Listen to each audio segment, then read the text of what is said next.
உலக மக்கள் அனைவருக்கும் வணக்கம். இப்போது நாம் தனுசு ராசியின் வைகாசி மாத ராசி பலன்களை பார்ப்போம். குடும்பம். மாதம் முழுவதும் ராசிநாதனாகிய குரு பகவான் அனுகூலமாக இல்லை. இருப்பினும் வாக்கு, தனம், தொழில், விரயம் ஆகிய ஸ்தானங்களுக்கு குரு பகவானின் சுபப்பார்வை கிடைப்பதால் போதிய அளவிற்கு வருமானம் உள்ளது. மேலும் சனி பகவான் மிகவும் அனுகூலமாக சஞ்சரிப்பது யோக பலன்களை குறிக்கிறது. 6ஆம் இடத்தில் குரு பகவானும் அர்த்தாஷ்டகத்தில் ராகு செவ்வாய் சேர்க்கையும் இருப்பது ஆரோக்கிய குறைவையும் அலைச்சல்களையும் அடிக்கடி வெளியூர்களுக்கு செல்ல வேண்டிய அவசியம் ஏற்படுவதையும் எடுத்து காட்டுகின்றன.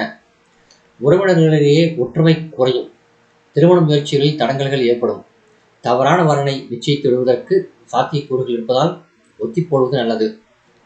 உத்தியோகம். சனி பகவான் மிகவும் அனுகூலமாக சஞ்சரிக்கின்றார். இம்மாதம் முழுவதுமே வேலை பார்க்கும் இடத்தில் அனைவரின் ஒத்துழைப்பும் ஆதரவும் கிடைக்கும். பணிகளில் மனம் தீவிரமாகவும் உற்சாகத்துடனும் ஈடுபடும். மேலதிகாரிகள் நியாயமாக நடந்து கொள்வார்கள்.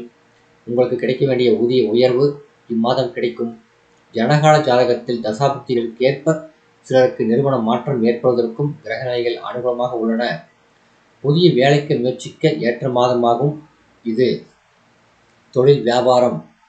நியாயமற்ற போட்டிகள், கடின உழைப்பு, வெளியூர் பயணங்கள் ஆகியவை இருப்பினும் விற்பனையும் லாபமும் எதிர்பார்ப்பை விட அதிகமாகவே இருக்கும். போட்டிகளை முறியடித்து விற்பனையை அதிகரிப்பதற்கு அவசியமான திறமை ஓங்கும். புதிய முதலீடுகளில் ஈடுபடுவதற்கு ஏற்ற மாதமாகும். உற்பத்தியை அதிகரிப்பதற்கு சந்தை நிலவரம் உதவிகரமாக உள்ளது. சனி பகவானின் நிலை நிதி நிறுவனங்களின் ஒத்துழைப்பையும் ஆதரவையும் பெற்றுத்தரும். ஏற்றுமதி துறையினருக்கு வெளிநாடுகளில் புதிய தொடர்புகளும் அதன் மூலம் நல்ல லாபமும் கிடைக்கும். உத்தியோகத்தை விட்டுவிட்டு சொந்த தொழிலில் ஈடுபட ஆர்வம் இருந்தால் அதற்கு சாதகமான சூழ்நிலை உருவாகும். கலைத்துறையினர். இம்மாதம் முழுவதும் சுக்கிரன் சாதகமாக இல்லை. இத்துறை சுக்கிரனின் பூர்ண கட்டுப்பாட்டில் உள்ளது.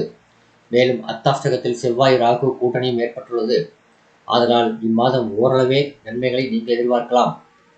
வாய்ப்புகள் கிடைத்தாலும் செவ்வாய் மற்றும் ராகுவின் நிலைகளினால் அவற்றை பயன்படுத்திக் கொள்ள இயலாமல் ஆரோக்கிய குறைவு ஏற்படக்கூடும் என்பதை கிரகநிலைகள் குறிப்பிட்டு காட்டுகின்றன. வீண் செலவுகளை கண்டிப்பாக குறைத்துக் கொள்ள வேண்டிய மாதமாகும் இந்த வைகாசி மாதம். அரசியல் துறையினர். சுக்கிரனின் சஞ்சார நிலை இம்மாதம் முழுவதும் உதவிகரமாக இல்லை. கட்சியில் ஆதரவு குறையும். உயர்மட்ட தலைவர்களுக்கு உங்களை கண்டாலே பிடிக்காத மனநிலை உருவாகும். தசாபுக்திகள் சாதகமாக இல்லாவிட்டால் வழக்குகளில் சிக்கிக்கொள்ள நேரிடும். கட்சி தொடர்புகளில் அதிஜாக்கிரதையாக இருக்க வேண்டிய மாதமாகும். அரசியல் துறை. மாணவ மாணவியர். வித்தியாக்காரகரான புதன் இம்மாதம் முழுவதும் உங்களுக்கு அனுகூலமாக இல்லை. பாடுபட்டு படித்தால் தவிர கல்வி முன்னேற்றத்தை காப்பாற்றிக் கொள்வது கடினமாகும். தேவையற்ற விஷயங்களில் மனம் செல்லும். விளையாட்டுகள், போட்டிகள் ஆகியவற்றின் போது எச்சரிக்கையாக இருங்கள். ஏனெனில் சிறு விபத்து ஏற்படக்கூடும். விவசாயத்துறையினர். செவ்வாய் மற்றும் விவசாயத்துறைக்கு தொடர்புள்ள மற்ற கிரகங்களும் சுபத்துவ பாதையில் சஞ்சரிக்கவில்லை.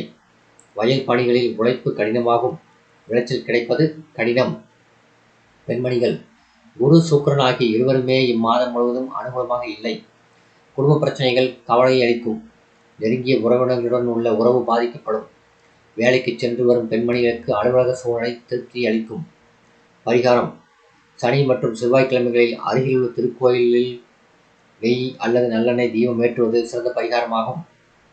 சந்திராஷ்டம தினங்கள் வைகாசி 1, 2 மாலை வரை, மீண்டும் 27 மாலை முதல் 29 பின்னிரவு வரை. இந்த வீடியோ உங்களுக்கு பிடிச்சிருந்தால் லைக் பண்ணுங்க, ஷேர் பண்ணுங்க, சப்ஸ்கிரைப் பண்ணுங்க. நன்றி.